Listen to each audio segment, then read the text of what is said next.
Máte přece čas. Igor mi slíbil, že se ještě zakopem. To víš, na první trénink musíme přijít trochu dřív. Musíme se tam ještě rozkoukat. Víš, kluci mají pravdu. A nezapomeň koupit chleba. Dej ten balón. Pitomci.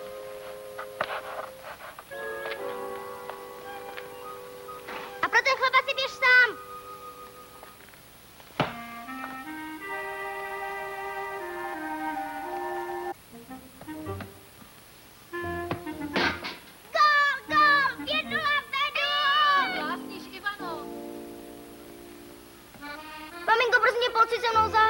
Jen na chvilku, Mě mami, rozumí, že mám vařit, co pak se to hodí? hodí? Teď pak se čím pomůžu.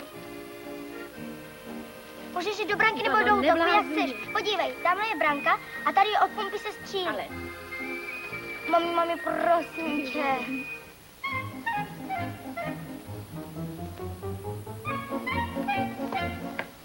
Vidíš, jak ti to krásně jde. A teď pořádnou pecku.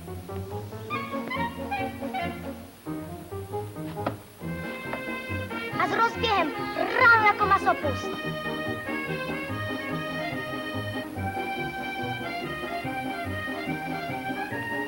Tak chytej.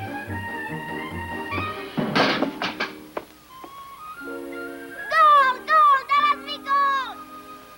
Nedám. Uděláme si to. Jeden na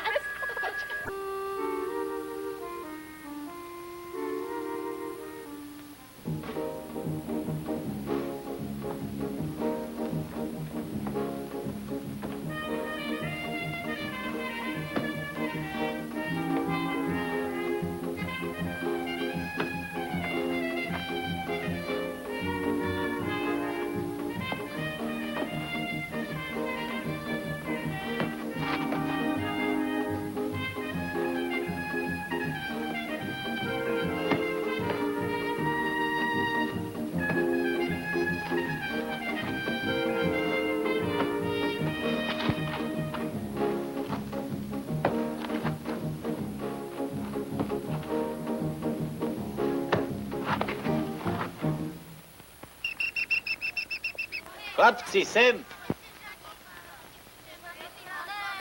Pojďte všichni ke mně. Tak a teď si dáme ještě jedno pěkný kolečko. Jo, a to si zase nezahrajeme. Jen se neboj.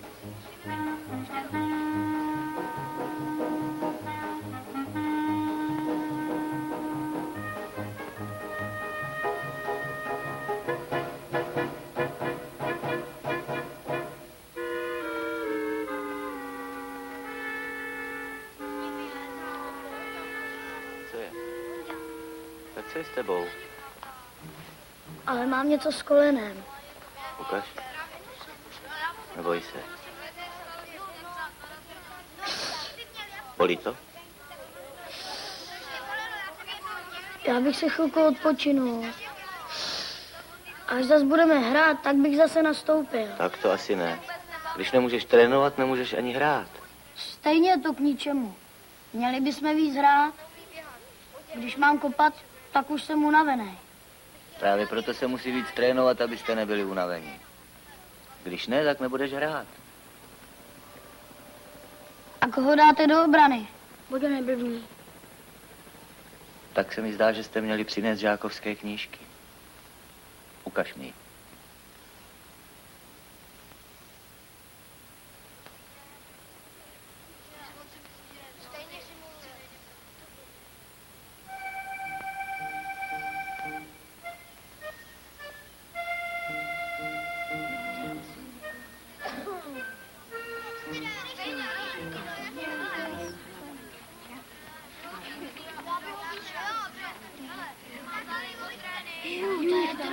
Jo, to jsem si mohl myslet. Tak víš co? Trénovat budeš dál. Ale hrát nebudeš, dokud ta čtverka nezmizí. Tak si stojí zaváží. Konečně vytahování, no. Stálo ti to za to nestálo. Tak, a v neděli půjde do obrany Milan a levý křídlo si zahraje Mirek. Jak to v neděli? Já vám to neřekl? V neděli začíná turnaj žákovských družstev. Tak jsem vás přihlásil.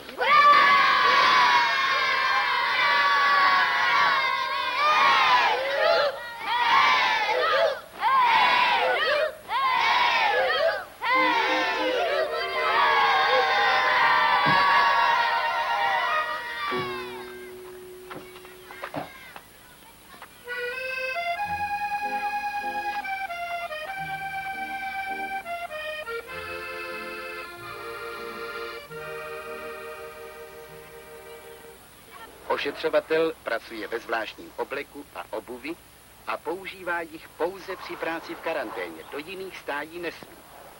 K ustájení dovezených prasat slouží karanténní stáje, kudy musí projít každé dovezené zvíře. Zařízení této stáje musí vyhovovat obecným hygienickým požadavkům. Ahoj, kde jsou naši? Pro Jaký jsou prevenci týdlo? Ještě a nepřišli. tlumení nákaz.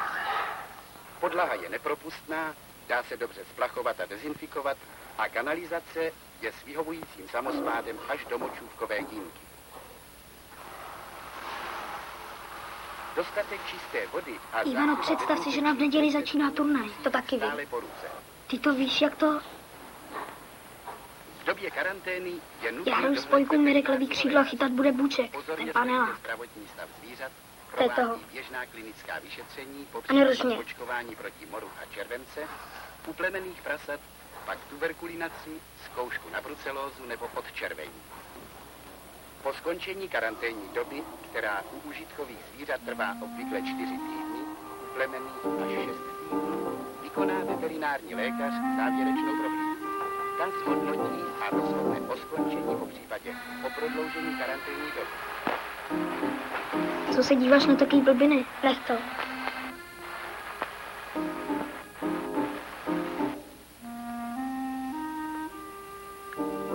Co ti je? Co ti potom mě to baví? Ivano, tak neblbni. Co řveš? Ivanko, já za to přece nemůžu. Od zítřka ti všechno ukážem. Hned po škole kopem s tebou. Franta i já. Ivano, jenom prosím tě, neřvi.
Kráva, bomby. Ale všechno vedle.